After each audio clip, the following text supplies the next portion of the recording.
And they said, who's going to go all the way? And they said 0.08% of people will go all the way. 67% of people went all the way. Holy sh! The majority of people will kill a stranger in under 45 minutes. Why do you think that is? Two factors. Am I seeing large groups of people start talking about this one thing? Are there celebrities tweeting about it? Have you heard of the Milgram experiment? No. So this happened in Yale. I'll give you the short version. 1962, I think. This World War II is over. These Nazis are on trial in Nuremberg, and they're asked, like, why did you do what you did? And they're saying, I was just following orders. So this guy at Yale, Dr. Stanley Milgram, runs this experiment. Will people just follow orders? So let's say you a volunteer for this experiment. You respond to an ad in the paper that says, we'll give you a free bologna sandwich lunch voucher or whatever at the cafeteria and $20. So you show up and it says, we're doing a study on learning and the effects of punishment on learning. So I think I do know about this. Is this the shock thing? Yeah. Go ahead. So they've essentially got a guy in the room right beside you, strapped up to a machine that's going to shock him. And they sit you down at a machine, and your job is to read off some words. And when he gets a question wrong, you shock his ass. And then you move the shocker up, shock him higher voltage for every wrong answer. We keep moving it up. And at the end of this little shocking machine, it says 450 volts, XXX, danger, severe shock. 2/3 of the way through this shocking thing, the guy in the other room, you can hear him screaming, you can hear him yelling when you shock him because the thing's painful. He's an actor. He's not ever getting shocked. But 2/3 of the way through, he stops and he says, I don't want to do this anymore. I want out of here. I have a heart condition. I don't want to do this anymore. And you look back at the guy running the thing in the lab coat. The guy in the lab coat says, it's important that you keep going. The experiment has to continue. The experiment requires that you continue.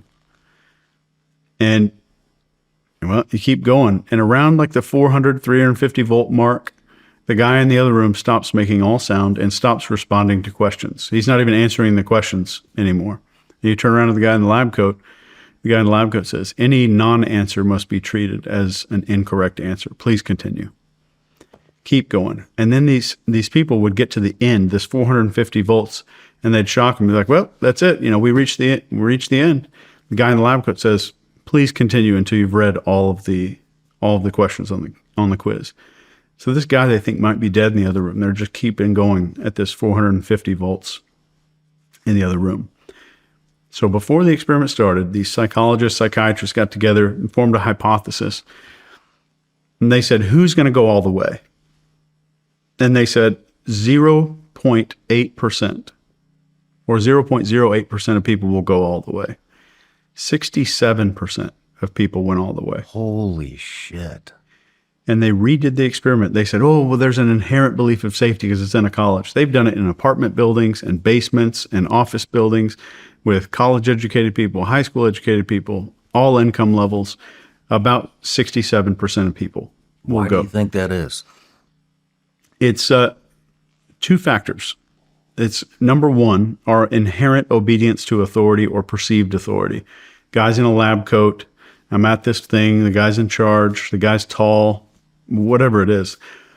If we perceive authority, that will kind of overrule us. If you go back to our tribe days, if I disobeyed my tribal leader, that means no food, no sex, and no kids, no DNA, survival.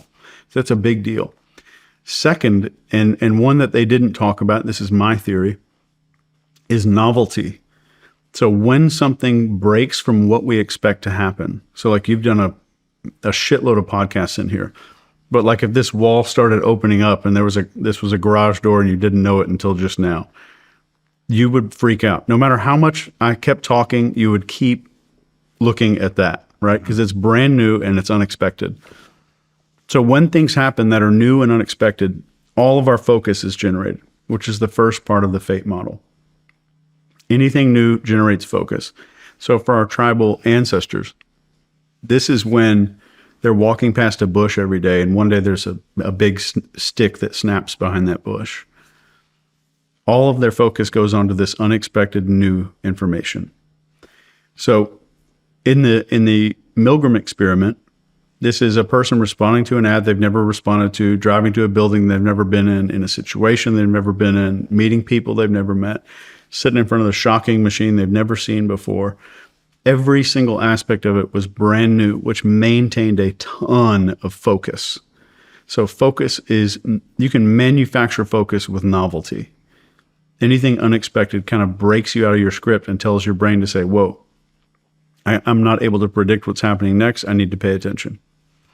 So like we have a little script for driving our car, and the moment something unusual happens, all of our focus kind of drifts back. This is when we can drive past our exit or stop sign or whatever. So I think that one thing that Milgram experiment does is it shows us how rapidly we can be compromised. And this is in like 25 to 40 minutes. You'll kill a stranger. The majority of people will kill a stranger in under 45 minutes. And 250 volts is enough to kill somebody, depending on amps and other stuff. That was 100% of people. 100%. That was 100% of people. Went up to 250, yeah. Which is terrifying. But it shows us that we're all running the same hardware, and it's easy to hack. And the more we're aware of what's happening around us, and like, this is probably leading me in a certain direction, why am I feeling this way? The more aware we can be of that stuff, we can be a little bit more in control. We're never fully in control because we don't have the antivirus stuff in our head. What are the others? I mean, what would some of the other signs be that you are in the midst, of a psyop? I mean, first thing you said was people being silenced. Yeah. I think that's a big one. What are some of the other signs? Brand new and unexpected things happening, like the drones in New Jersey, right? So let's go back to the fate model, focus. So is something new and weird happening that's capturing my focus? Are there celebrities tweeting about it and people that are high up in the government talking about it? There's authority.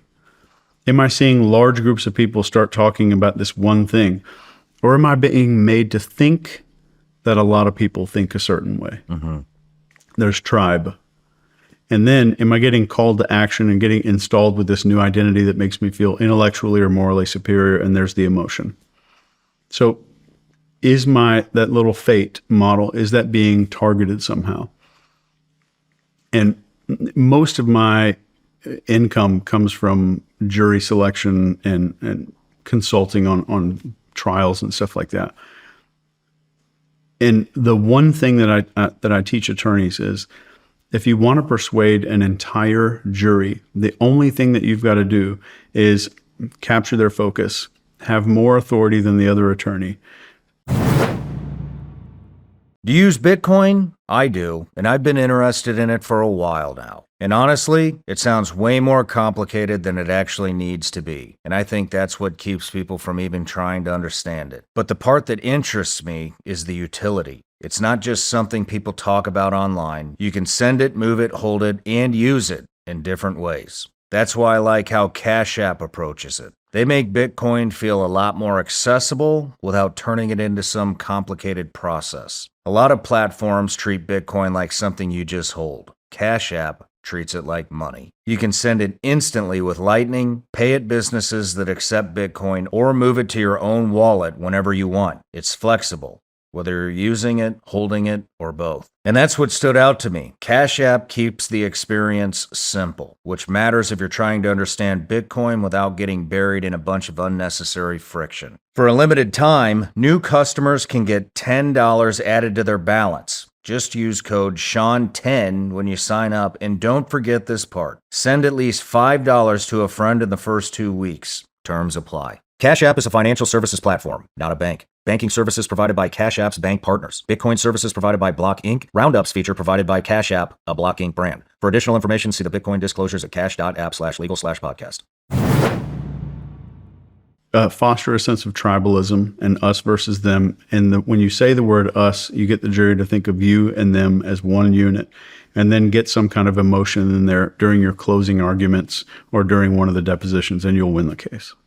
that I have a 200% money back guarantee when I do trial consulting. Wow.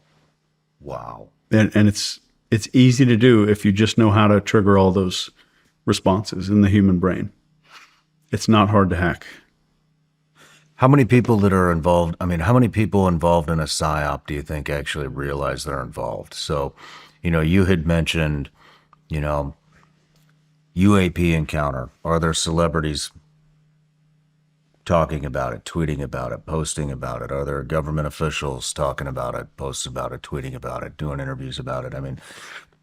Yeah. If you throw a UAP up right now, everybody's going to tweet it. Everybody's going to tweet about it. Everybody's going to post about it. Everybody's going to talk about it. Right. Those people don't know they're a part of it, but it's going, whoever, if it is a PSYOP, everybody's going to do it. Just for example, by the time this comes out, this Shield AI's episode will be out already. They're